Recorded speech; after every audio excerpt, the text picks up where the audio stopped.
Bonjour à toutes et à tous, c'est Zoon Jess. Et que vous allez bien. Aujourd'hui, on se retrouve pour une nouvelle vidéo. Dr. Raph va nous donner un conseil pour mieux défendre en 1 contre 1. C'est parti!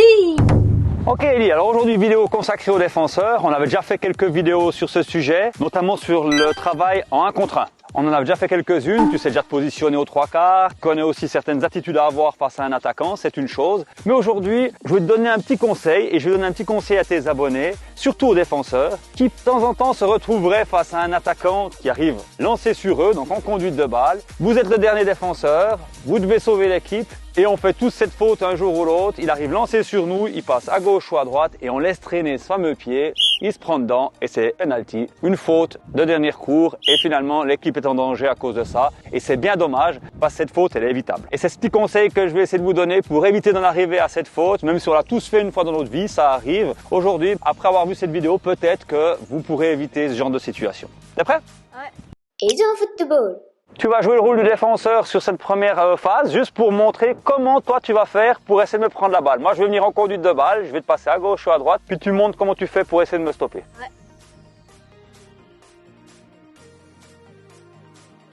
Alors t'as vu, je suis passé vite, hein?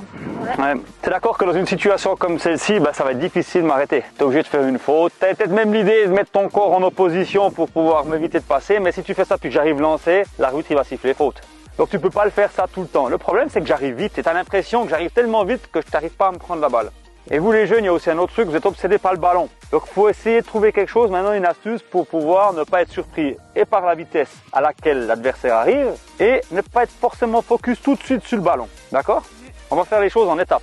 Moi, je vais te donner une astuce pour te montrer que c'est pas grave si le gars il arrive très vite sur toi. Et même si tu es le dernier défenseur, si tu imagines, tu as déjà vu le train quand il passe devant toi, le train il va très vite.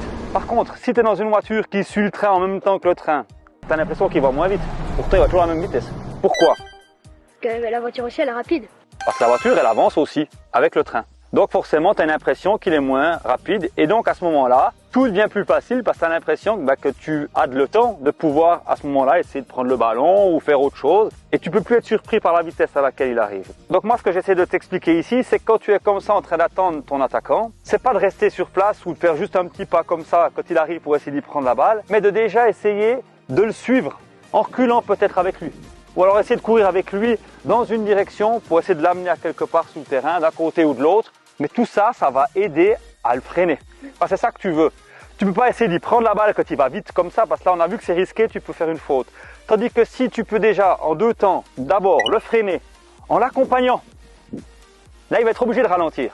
Et une fois qu'il a ralenti, que tu as freiné l'action, là éventuellement de regarder, d'essayer d'y prendre la balle. Ou peut-être tu n'auras même pas besoin d'aller prendre le risque d'y prendre la balle, parce qu'il va être tellement gêné par le fait que tu es devant lui, qu'il va devoir peut-être retourner en arrière, donner la balle à un de ses copains, ou alors il va peut-être devoir centrer, ou il va devoir peut-être trouver une autre solution, mais il ne pourra plus faire ce qu'il veut, parce que tu auras réussi à le freiner. Donc le réflexe, c'est de reculer avec lui déjà, de le gêner, et après, dans un deuxième temps, d'essayer de peut-être d'y prendre la balle, ou bien de faire autre chose, mais déjà de le faire freiner. Alors Elise, ce que je te propose, pour te montrer comment freiner l'adversaire, je te propose, c'est toi qui vas venir en conduite de balle, puis je vais te montrer un petit peu comment je peux essayer de te freiner. Le but il est là, hein. Tu vas aller au but, je suis le dernier défenseur.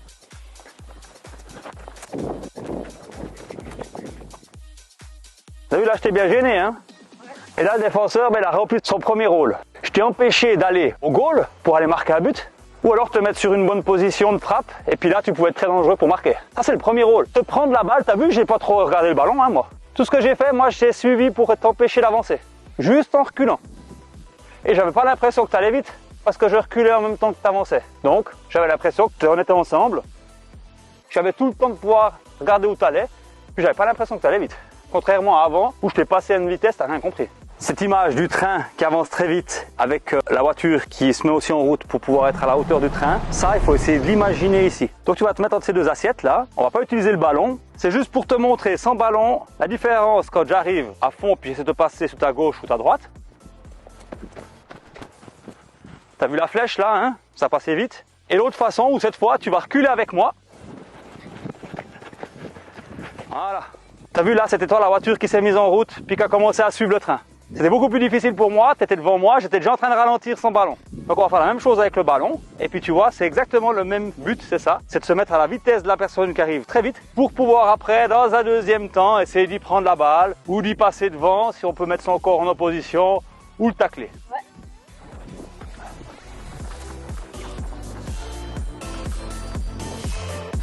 Ouais, c'est bien.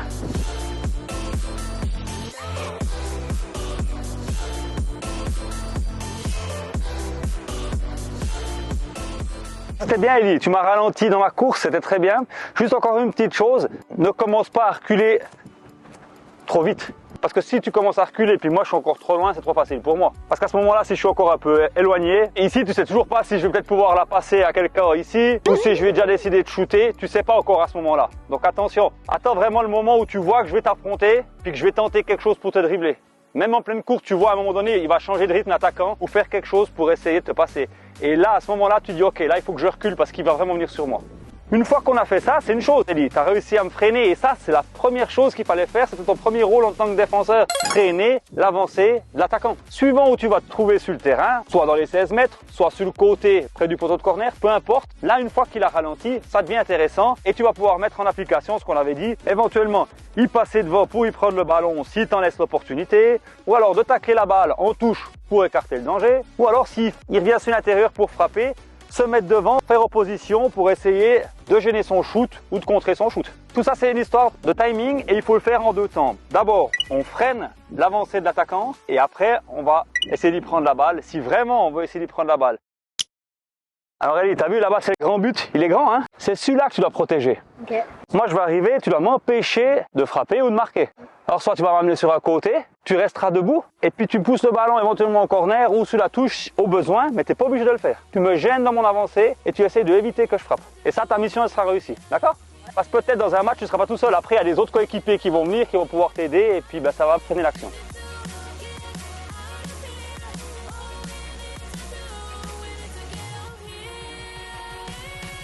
Tu vois, j'ai mon angle de frappe qui se ferme de plus en plus, soit tu m'as amené sur le côté, je peux plus rien faire. Ça devient très difficile pour moi qu'attaquant.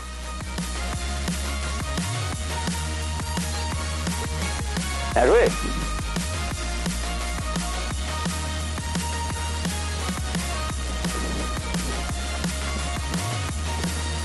Oui, bien joué. Donc voilà, c'est la fin de cette vidéo. Je remercie Dr. Raph pour ce conseil. J'espère que ça vous a plu. Malheureusement, il n'y avait pas beaucoup d'exercices aujourd'hui. Effectivement, pas beaucoup d'exercices aujourd'hui. C'était surtout une explication, une astuce pour les défenseurs, mais pas seulement pour les défenseurs, aussi pour les gens à vocation offensive qui parfois seraient amenés à devoir défendre en 1 contre 1. Ça arrive des fois dans les matchs et on n'est pas toujours à l'aise avec ça. Donc c'est une petite astuce pour avoir la bonne attitude, pour pouvoir freiner l'adversaire qui arrive avec le ballon et d'éviter les fautes irréparables de dernier recours qui sont souvent évitables. Maintenant, il faut le pratiquer, il faut le faire ça dans les matchs, il faut le faire ça éventuellement à l'entraînement ou quand on joue avec les copains. Puis tu verras, ça va rendre la tâche beaucoup plus difficile au gars qui vient t'affronter en 1 contre 1. J'espère que vous avez aimé cette vidéo. Like et abonne-toi à ma chaîne, à mon Instagram qui a été créé juste ici. Et sur ce, Ciao!